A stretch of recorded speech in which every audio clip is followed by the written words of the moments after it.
आज है 25 मई 2021 मंगलवार का दिन है। अगर आपने मेरा चैनल सब्सक्राइब नहीं किया है तो स्टॉक मार्केट की जेन्युइन इंफॉर्मेशन पाने के लिए मेरे चैनल को सब्सक्राइब कर सकते हो। एडीएफ फूड्स लिमिटेड के बारे में बात करेंगे। एक स्मॉल कैप की कंपनी है। अगर आप एक स्मॉल कैप में निवेश करना चाहते हो तो आप एडीएफ फूड्स में एनालिसिस कर सकते हो, एडीएफ फूड्स को वॉच कर सकते हो या आप इस स्टॉक को कंसीडर कर सकते हैं। इस स्टॉक के Q4 के नतीजे काफ़ी बेहतरीन आए थे और बैलेंस शीट के ऊपर इस कंपनी की सिचुएशन भी काफ़ी अच्छी नज़र आती है और एक अच्छा स्मॉल कैप का स्टॉक लगता है। तो अगर आप एक स्मॉल कैप में निवेश करना चाहते हो तो आप इस स्टॉक को कंसीडर कर सकते हैं। पिछले एक दिन में इस स्टॉक ने 2.59% का नेगेटिव रिटर्न दिया है। पिछले एक वीक में इस स्टॉक ने 8.33% का पॉजिटिव रिटर्न दिया है। पिछले एक महीने में इस स्टॉक ने 15.01% का रिटर्न दिया है। ईयर टू डेट मतलब कि 1 जनवरी 2021 से अब तक इस स्टॉक ने 57.49% का पॉजिटिव रिटर्न दिया है। पिछले एक साल में इस स्टॉक ने 298.70% का रिटर्न दिया है। पिछले 3 साल में इस स्टॉक ने 292.13% का रिटर्न दिया है और पिछले 10 साल में इस स्टॉक ने 1740.18% का रिटर्न दिया है। तो लॉन्ग टर्म में एक मल्टी बैगर स्टॉक साबित हुआ है जिसने पिछले 10 साल में 1740.18% का रिटर्न दिया है और पिछले 1 साल और 3 साल में भी इस स्टॉक ने लगभग 300% का रिटर्न दिया है। तो अगर आप एक स्मॉल कैप में निवेश करने को सोच रहे हैं तो आप इस स्टॉक का एनालिसिस कर सकते हो। जनवरी 2014 में इस स्टॉक का क्लोजिंग होता है 45.65 रुपीज़ पर। जनवरी 2015 में इस स्टॉक का क्लोजिंग होता है 70 रुपीज़ 45 पर। ईयर ऑन ईयर बेसिस पे पॉजिटिव रिटर्न। जनवरी 2016 में इस स्टॉक का क्लोजिंग होता है 89.40 पर। ईयर ऑन ईयर बेसिस पे पॉजिटिव क्लोजिंग। जनवरी 2017 में इस स्टॉक का क्लोजिंग होता है 150.45 rupees. Year on year basis पे पॉजिटिव क्लोजिंग। जनवरी 2018 में इस स्टॉक का क्लोजिंग होता है 270.70 पर। ईयर ऑन ईयर बेसिस पे पॉजिटिव क्लोजिंग। जनवरी 2019 में इस स्टॉक का क्लोजिंग होता है 242.30 पर। ईयर ऑन ईयर बेसिस पे नेगेटिव क्लोजिंग। जनवरी 2020 में इस स्टॉक का क्लोजिंग होता है 291.55 पर। ईयर ऑन ईयर बेसिस पे पॉजिटिव क्लोजिंग। जनवरी 2021 में इस स्टॉक का क्लोजिंग होता है 638.25 पर। ईयर ऑन ईयर बेसिस पे पॉजिटिव क्लोजिंग और इस समय ये स्टॉक ट्रेड कर रहा है 1014.80 पर।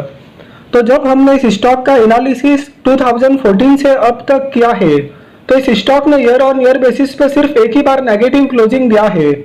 तो इस स्टॉक ने कंसिस्टेंट रिटर्न दिया है, पर इस स्टॉक ने पिछले एक साल में ही 300% का रिटर्न दिया है। और अगर हम पिछले एक साल को कंसीडर नहीं करते हैं और 2014 से जब हम इसके प्राइस देखते हैं तो इस स्टॉक ने 2014 से ही कंसिस्टेंट रिटर्न दिए हैं। तो इस स्टॉक ने पिछले एक साल में तो रिटर्न दिए ही है और 2014 से भी जब हम इसका प्राइस देखते हैं तो भी इस स्टॉक ने कंसिस्टेंट रिटर्न दिए हैं।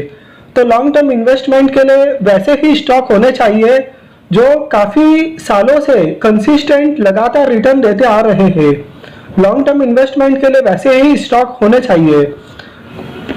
फाइनेंशियल ईयर 2021 के Q4 के नतीजे कैसे आए थे ये देखेंगे।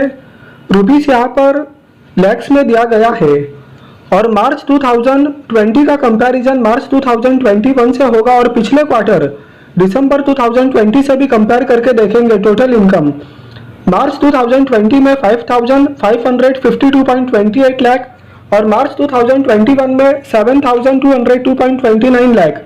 ईयर ऑन ईयर बेसिस पे बहुत अच्छी जंप। और पिछले क्वार्टर की बात करें दिसंबर 2020 की तो टोटल इनकम था 6,923.54 लाख। टोटल इनकम में ईयर ऑन ईयर बेसिस पे बहुत अच्छी जंप है। प्रॉफिट और लॉस आफ्टर टैक्स मार्च 2020 में 823.39 लाख, मार्च 2021 में 1,296.28 lakh. Year on year basis पे बहुत अच्छी जंप। और पिछले क्वार्टर की बात करें दिसंबर 2020 की तो total profit for the period था 1,083.25 lakh. Year on year basis तो अच्छी जंप है ही है, साथ ही साथ क्वार्टर ऑन क्वार्टर बेसिस भी बहुत अच्छी जंप है प्रॉफिट आफ्टर टैक्स के अंदर। ईपीएस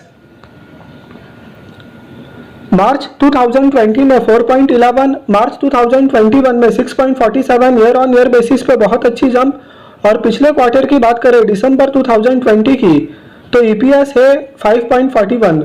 तो ईपीएस में ईयर ऑन ईयर बेसिस और क्वार्टर ऑन क्वार्टर बेसिस दोनों में बहुत अच्छी जंप है।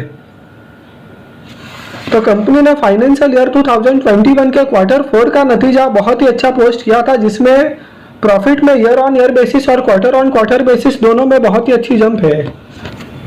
टोटल रिजर्व्स एंड सरप्लस पहले 186.85 करोड़ था, जिसके बाद में 190.03 करोड़ और अब 210.93 करोड़। तो टोटल रिजर्व्स एंड सरप्लस में भी अच्छी जंप है। लॉन्ग टर्म बोरिंग्स कुछ भी नहीं है, जो कि बहुत अच्छी बात है। शॉर्ट टर्म बोरिंग्स 23.16 करोड़ है। तो शॉर्ट टर्म बोरिंग्स तो फ्लक्चुएट मैनर में रहती है। Cash and cash equivalents 26.56 crore है और टोटल करेंट असेट्स 130.18 करोड़। तो कंपनी की बैलेंस शीट के ऊपर सिचुएशन काफ़ी अच्छी नज़र आती है कि कंपनी के ऊपर लॉन्ग टर्म बोरिंग्स कुछ भी नहीं है। मार्केट कैपिटलाइजेशन 2028.20 करोड़ एक स्मॉल कैप की कंपनी है। इस स्टॉक का फेस वैल्यू 10 रुपये का है।